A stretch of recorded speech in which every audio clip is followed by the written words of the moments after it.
Okay, guys, we're back to talk about cutting with the separate types of blades.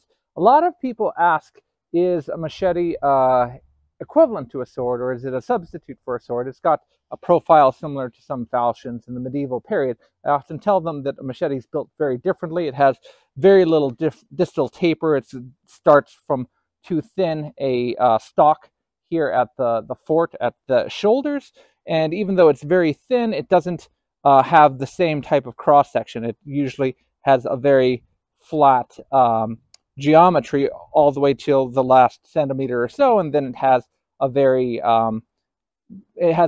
different type of edge put on it in order to be able to make it robust enough to handle the type of brush that it goes through. Does that make it any less dangerous? If you're just up against someone who doesn't have any armor or anything, it's still a very deadly weapon. When swords aren't around, the biggest knife is still a very intimidating thing. But how does it compare to swords? We're going to test it against an even bigger pumpkin. This is quite a bit bigger and denser than the ones we've been cutting up until now. So I have a variety of weapons, and we're going to be testing them. And I'm not going to be swinging for the fences here. I'm going to just be doing some light kind of combat strikes just to see how a few different blades compare, because again, I think that will give a better sense for what they would do against not quite a human target, but something that's a little denser than just water bottles and the like. So I'll start with a just a Fiskar style lat machete. It's sharp to the touch. Then I have a very long, almost sword size Nepalese kukri from ExGhurka house, and then we'll end it with a big long cavalry saber to see how a sword compares, if my pumpkin lasts long enough. So let's start with the machete. Let's see what the machete can do.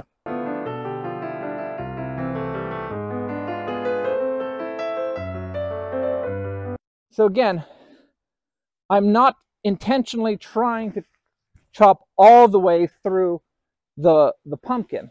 The advantage of the machete is it's very light. It has almost no mass in the hilt. It has a wide belly here, which does give it a little bit more momentum in the end compared to how thin the cross-section is. But again, the blade is so thin that it's very flexible, which means if you ever ended up trying to thrust with it or pushing up against something with more resistance, if you tried to fence with it, it's not a really good fencing tool. Let's see how good it is at cutting a kind of heavy target. Again, I'm just going to go kind of like 40% power.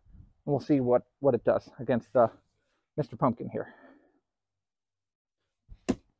All right. So it chunked into Mr. Pumpkin. I'll turn it around so you can see. And we made it, on this end, we made it about 40% of the way through. On that end, we made it only about 10% of the way through. So I'll average it out as about a 30% strike from Mr. Pumpkin, which makes sense since that's around the strength that I was giving it in the strike. So this is, the style is thin, light, fast, without necessarily a lot of momentum. I'd have to go back and weigh it, but I think this comes in around 600 grams or so in total weight. I'll put it up on screen.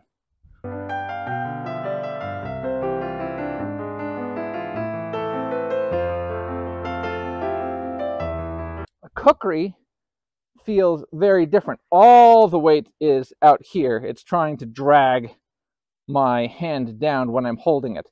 If I hold it like this, it just flops down. This is blade tip heavy. It's the center of gravity is below the point that you're grabbing it, much like an axe. So an axe, you're holding it here, and the shaft goes out, and then the head of the axe is in front of where you're gripping it. And the kukri has a very similar sense of it. So you can automatically tell which way you're holding the kukri, which is completely the opposite of how a maneuverable saber is. It's kind of counterintuitive for trying to do fencing with something like this. It pivots in a very weird position. You can still get the tip of the kukri in for thrusts, but it just moves in a very different way. I'll come at it from the other side, and again, I'm going to be doing just kind of medium-sized elbow powered strike.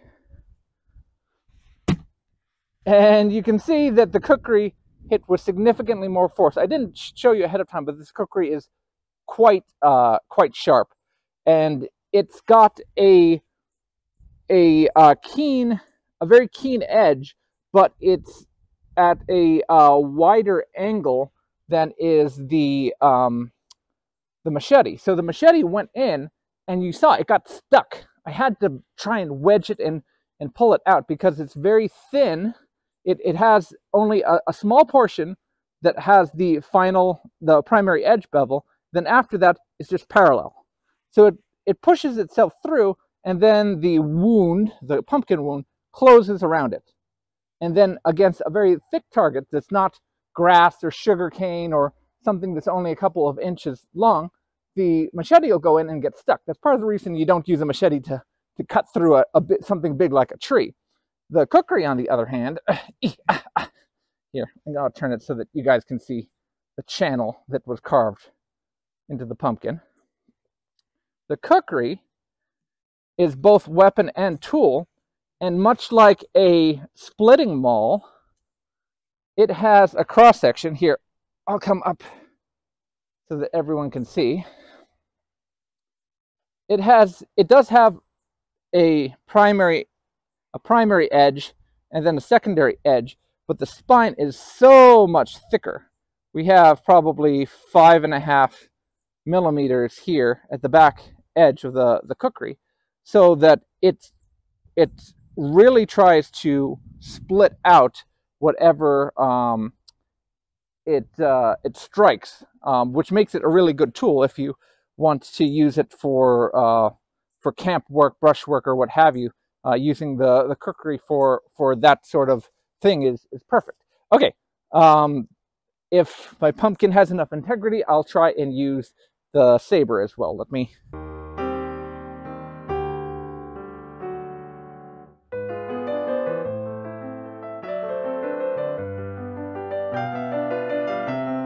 And now this blade is doing damage in the complete opposite way. So whereas the machete was thin but short and fast, and the Kukri was short but thick and heavy, this is somewhere in between. So this is balanced like a sword.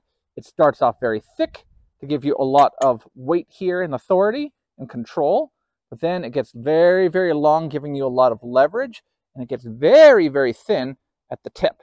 So it flexes, but it flexes only over here, and it's very stiff on this end. The cavalry sword is perfect to be able to do fencing work and deliver powerful cuts, even just from the wrist. So just like before, I'm going to give an elbow-powered cut of about 40% strength, and I'll do it here. I'll have to come in at like a 45. Make sure I'm going far enough into the pumpkin, and we'll see what it does.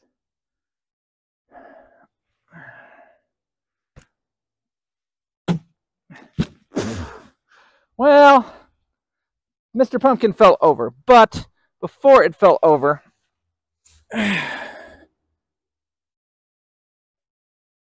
we got a very, very clean cut that went, I can see it over here, and I'm pretty sure that this was where it cut to. I have to go back and check the replay, but it looks like it cut about almost perfectly 50% of the way through the pumpkin. Let me see if I can give it one more strike. Same type of deal. So it scooped it out a little bit, but it still was able to transit half of that pretty easily.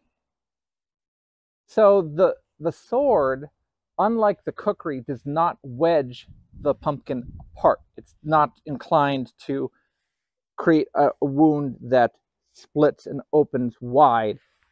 Again, not for felling a tree, for example. But its speed and the mass it has behind it does allow it to cause grievous wounds even to a reasonably heavy target like this.